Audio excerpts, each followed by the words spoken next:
প্রিয় শ্রোতা আসসালামু আলাইকুম। আজকে চলে আসছি আমাদের সেই সোনালী ধান খেতে।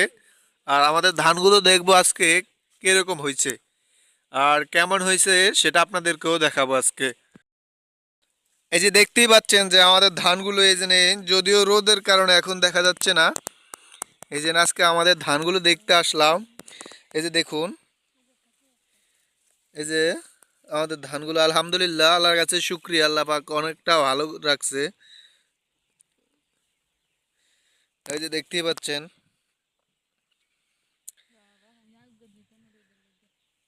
এই জন্য দেখুন আমাদের ধানগুলো দেখুন। ভোলা জেলার কৃষিকাজে কতটা এগিয়ে আছে দেখুন। এই যে আমাদের এই বিলে সব ধান, এই যে সব ধানের জমি হলো এই দেখুন কি সুন্দর ভাবে ধান হয়েছে আর কি। দেখুন আমরা অনেক কষ্ট করেছি, আল্লাহ তাআলা তার ফসল দিল আর কি। বন্ধ করুন।